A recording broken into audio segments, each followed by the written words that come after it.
a short amount of time, Willis can be ready, be number 2, right? We will see. I don't know.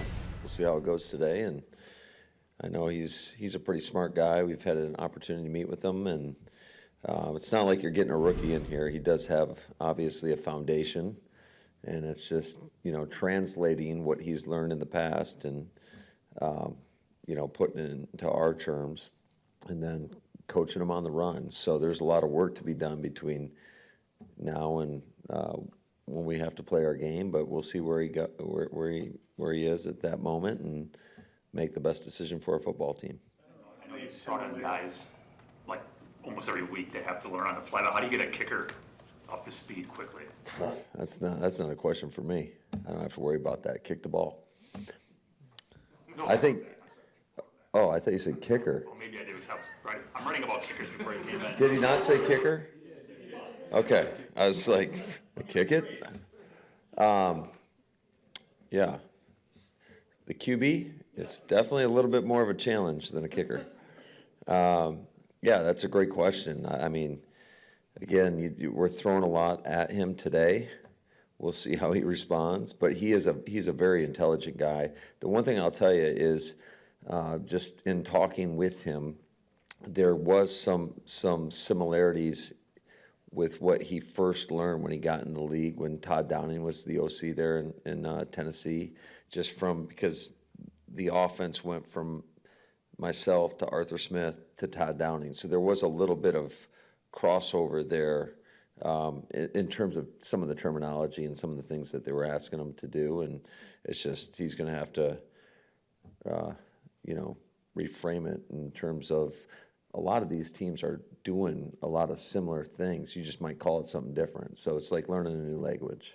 Is that the same with Callahan? Because he came from Zach's office. I thought it would be more similar. It doesn't sound like it's really that way.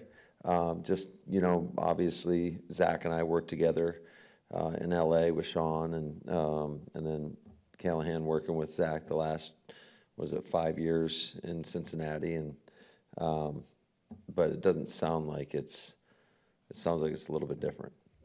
If for whatever reason, like he's just not ready, do you have any hesitation with going with Sean and elevating him for that role in Brazil? Come on. We got people walking in here late. Now we got alarms going off. What are we doing? I know, we should. Can you do 20 push-ups? Okay. Yeah, what was the question? Having Sean back in the practice squad, is that an option for him? Oh, absolutely. Yeah, absolutely. I think we have confidence in him. I told Sean, I think we've seen him play better than all the things we saw throughout the course of the off season, I would say, from training camp and in those preseason games. He's just got to get back to really the core fundamentals that allow you to play the game fast, and reading with your feet is one of those. But we certainly still have a lot of confidence in Sean, and it's just the circumstance we're in right now. Matt, I know Bill asked about the kicker. What exactly is the transition process there? You had 5 different guys come through here in camp. And Not a question for me. That is a question for Rich Bisaccia. Is a razor-thin difference between winning and Oh, losing. I'm well aware of this. This is uncharted territory, I would say, that I've been in my time in the league. So it's just, you just got to come in and perform. I don't know how else to put it, but it's definitely a unique situation. Do you think it could affect your play calling in week 1 and going for it on 4th down? Absolutely, 100%. Yeah, I think you got to take into account all the circumstances. No different though, like when you go out and there's inclement weather, and sometimes that affects some of the decision making you make. And we'll see. We'll get a couple days with him to kind of get a feel for him as he performs. What's hard is you just don't have any game experience with him. But he did a nice job in Tennessee. I know that. But is the uncharted territory having 2 rookies, or are you talking about bringing a guy in this late to do it? What are you talking about? kickers. You said it was Oh, uncharted. no, just saying in terms of bringing the guy in right when we're bringing him in. But, you know, I've been on teams in the past where we've cycled through a lot of guys, and that's never a fun position to be in. So hopefully they'll come in, do a great job, and we'll be off and running. Where do you think you are I know it's the first week, so I'm not asking about Marshawn's health status, but how challenging is kind of the running back puzzle right now with AJ's thing being enough to shut him down for the year, and where do you kind of feel like you're at in terms of your options there? Yeah, it's another tough question. You inadvertently didn't ask about his status, so we'll see where he's at. I don't know. We haven't practiced in a few days. We'll get him out there today, see where he's at, let him run around. I think, you know, you feel like he can handle most playbook. It's not like he hasn't been learning. It's just, you know, the application of taking it from the classroom and applying it in a real game setting is, you wish you had a little bit more exposure. You had spoken early in training camp about how good AJ looked. Just how discouraging is that just to see him work as hard as he did in the offseason and then for it to kind of... Yeah, it's really discouraging because we had a pretty clear vision for what he could do, and it wasn't just going to be as a runner. I thought the versatility was what I was most excited about, just being able to kind of do a lot of different things in regards to some of the stuff that we did a year ago with him when we had some of our 2 halfback sets. So it certainly leaves us with a void, but I mean, that's life in the National Football League. You got to adapt or you die. So we better adapt. Now, what does it say about the depth of the wide receiver room that Grant, the 7th wide receiver, gets picked up by another team? Well, yeah, I'm super fired up for Grant, and that obviously it was a blessing and a curse to have so many tough decisions. But it's great to see 4 of these guys, you know, getting opportunities elsewhere. I don't feel like I've ever been a part of a team that's I shouldn't say that. What's getting into you guys today, man? Come on, Wallers. You're gonna run a tighter ship around here. Yeah. Anyways, but it's really great. It's a credit to Grant too, just to see where he's come from, the circumstances he was dealt a year ago in regards to coming in here, having to have surgery, battling through with limited reps. I know a year ago at this time he wasn't happy that he was on the P squad, but you know, a lot of times you're dealt or handed circumstances that you're not always happy with, and it's how you respond to them. And I thought, especially as the year went along, his just attention to detail, his work ethic, everything really, I mean, he was busting his butt in practice, and I think he saw the benefits of that. And to go out there and, you know, I thought he's a really tough, gritty guy. And, you know, we're certainly going to miss him, but I'm happy for him to be able to get an opportunity elsewhere. And then on the other side of that, how special is a day like this, like with Malik? You know, he mentioned Brayden, I think, was the one that told him that he made the team. You know, Bo, guys like that have been able to kind of work their way up and get this opportunity now. Yeah, it's always exciting when you can get to call somebody and let them know that they made it.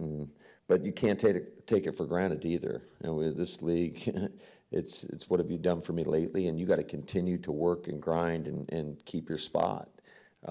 It's a competitive situation always. Some positions are a little bit more competitive than others, just in terms of who we have on our roster. But these guys got to understand, whether you're on the active roster or whether you're on the practice squad. I mean, anymore, the way we view it, it's a 70-man roster with the ability to call people up. So you got to get yourself prepared to play each and every week, and you better be getting better throughout the course of the season. And go ahead. I apologize. Speaking of the 70-man roster, though, if Marshawn's not quite ready week 1, physically or mentally, whatever it is, what do you think of McCreary and Merriweather? Yeah, I think both those guys showed well in the preseason game, or throughout the course of the preseasons. Obviously, McCreary wasn't here quite as long, but we were familiar with him in regards to having him on the team last year. And then I thought Ellis ran really hard. I thought all those guys ran extremely hard in that final preseason game and put some good stuff out there for everybody to see. Going back to Willis, I don't know how familiar you are with his skill set yet. Maybe this is something you have to determine, but if you do need him for a game sometime during the regular season, can you run the same stuff? I mean, is the offense the same that you would have for Jordan? Yeah, that's a great question. I think it really comes down to how much can he handle, and I don't think we're really going to know that until we spend a few days together. And just I do think it's a little bit easier when you're talking about getting prepared for a game, because I mean you really pare down the playbook quite a bit in regards to the focus of what you're trying to get accomplished. So we'll see how he picks it up, and I think that will determine, how much we can throw at him. Based on preseason performance, was Welch one of your toughest to have to face and tell him that he didn't make the team? Yeah, it's tough. I mean, he did everything that he could have possibly done, and he was making plays. It showed up in every game, and I thought he got better throughout the course going into OTAs. From where he started to where he is now, he is a much better football player. Certainly he's made his mark in this league on teams, and I'm sure he'll continue to do that for a long time to come. But I thought he really showed his ability to go in there and play on the defense side of the ball. That gave us a lot of confidence. He's a very smart guy, very tough, competitive, everything that you want from a football player, in particular in that position, a really good communicator. So, again, it's tough. I selfishly love to have him a part of our team, but I'm happy for him to get another opportunity in Baltimore. What's the practice plan going forward into next week? So we will practice today and tomorrow. Today is, I would say, a little bit of a lighter day, being the fact that we had 3 days off for the guys, and some of those guys that didn't play in the game, so that's really 4 days. And then tomorrow we're going to amp it up and practice under the lights and kind of try to mimic what it's going to feel like to play in Brazil in regards to just the time of waking up early in the morning, having some meetings, and then letting them get out of here for a little bit, and then having practice. But we still got to operate within the training camp window in regards to the time component. Normal Wednesday workout as well. Yeah, so then basically we're going to treat tomorrow as if it were a Sunday. The following day will be Monday, and then Tuesday will be the players' day off, and kind of get into the normal flow of a week. That under the lights, will you do it in here or across the street? Here. Yep. Hey, Matt. Some people are not very happy about that either. Alan Johnson. Hey, Matt, where do you think your depth is on the offensive line? You kept 10, the 5 guys that aren't the starters. You got, 3 rookies, Kadeem, and then Dillard. Where do you kind of feel like you are if you get some challenges at that position? Yeah, I think, obviously I think that we got a lot of people that we are confident in that can go out there and play, and we got to keep developing them. And so as far as the depth, I think you find out when they have to go in the game to see really where you're at.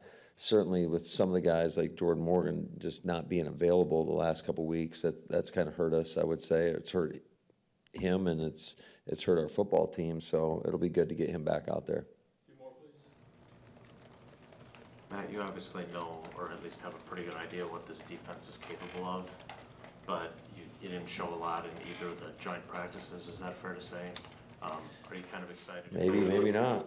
We'll all find out week 1. Are you kind of excited to unleash what maybe Jeff has, some of his creativity and some of his ideas now that you have kind of held back, obviously? Yeah, I'm certainly excited. I think just the vibe we have around here right now, and I'm sure all 32 teams are excited to get going.